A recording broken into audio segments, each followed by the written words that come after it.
Hi everyone, so today I'm going to be doing a video completely based upon rat care. This has probably been a very long awaited video and I have no idea why I didn't do it any sooner. I will also be doing the same for rabbits and guinea pigs in the future, but today it's just going to be solely rats. Today I'm also going to be talking about basic rat care, which will include enclosures, social interaction between rats, bedding, toys, all that sort of thing. The only thing that won't be included in this video is rat diet, because that's a very extensive topic, so I'll be saving that for a completely different video. But I hope you enjoy. So today I'll be going through a few care tips for you before you go out and actually go and get your rats. Rats can make amazing pets, especially if you're a novice when it comes to small furry owning. If you've never owned a pet before, rats may be the right pet for you. However, you need to put in, as with any other pet, a ton of research. So today I'll be going through a few care tips for you before you go out and actually go and get your rats. First tip is that rats are very sociable animals. This means that you need to have more than one rat when you go and get your rats. If this is a problem, then maybe rats aren't the right pet for you. Naturally, rats live in groups, which is why the recommended amount of rats that you should get for your first time of owning rats is 3. I even know some people who at the start got 2 rats and eventually got another rat down the line anyway. If you've read somewhere that male rats can't be together, this is completely untrue. As much as female rats, male rats need company. They are not like male mice who obviously prefer to be alone. Male rats definitely need a friend, or 2.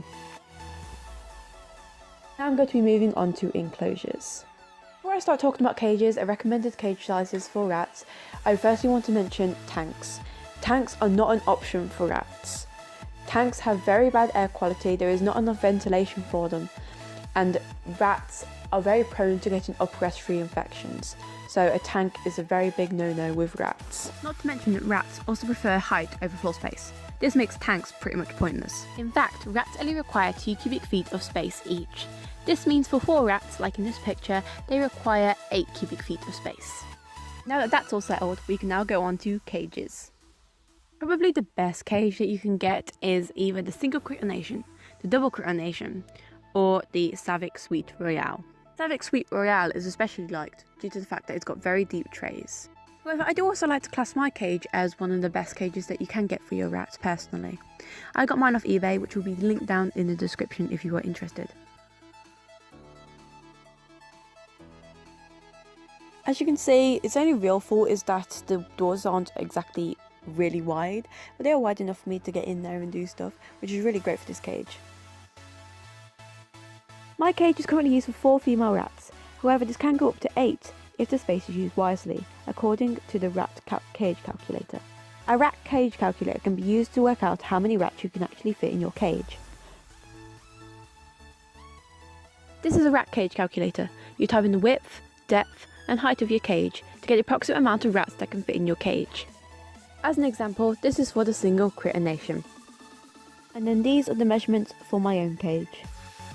Now the next topic we're going to go on to is bedding. There's a variety of choice when you're choosing beddings for your pet rat. Personally, I like to use Superflake Extra, which is wood shavings which you can get from your local horse supplier.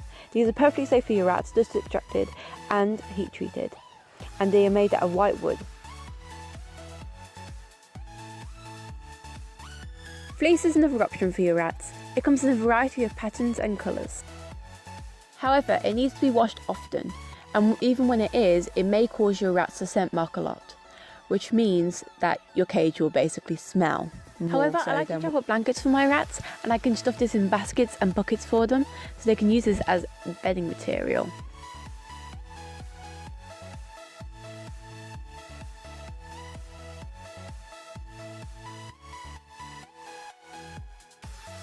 Other options also include Orbeos, though personally I found that very dusty. There's also Back to Nature, which another option is Finicard, which is basically chopped up cardboard. This isn't very absorbent, but good for foraging. I especially love wood shavings because it allows my rats to forage. Foraging is a very natural activity for your rats to do. They naturally want to do it. However, if they're on fleece, they are unable to do this, and it sort of takes that away from them. This is also why my rats don't have a bowl, because I prefer to scatter feed them.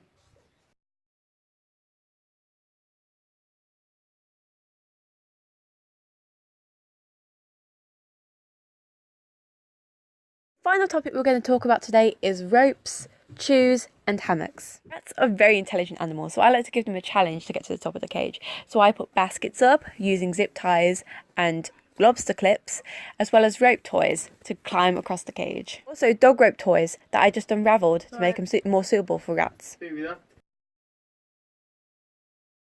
Chews are also a main thing that the rat needs. Just like any other rodent, their teeth are constantly growing, so they need something to help wear them down. Rats are pretty big chewers. I especially like to get them bird type toys, as these last longer and they're much bigger. And finally, hammocks. Rats absolutely love hanging about at the top of their cage. So having hammocks and Sputniks really helps them to do this. They love to sleep up there, and the majority of the time rats will spend sleeping. So you definitely want a lot of hammocks in your cage. This is probably my most favourite hammock and theirs, which is from Squeaky Blinders Hammocks. They're also very fond of their Sputnik, which I got from Pets at Home for £6. And that's it for today's video. I highly encourage that despite this video that you go into research way more, as this is obviously just a glimpse of the actual care that goes into a rat. So I really hope you enjoyed this video. If you did, please don't forget to give me a giant thumbs up, and obviously don't forget to subscribe and comment down below any tips or tricks that you have come across, or if you want me to expand on anything a bit more. Thank you for watching.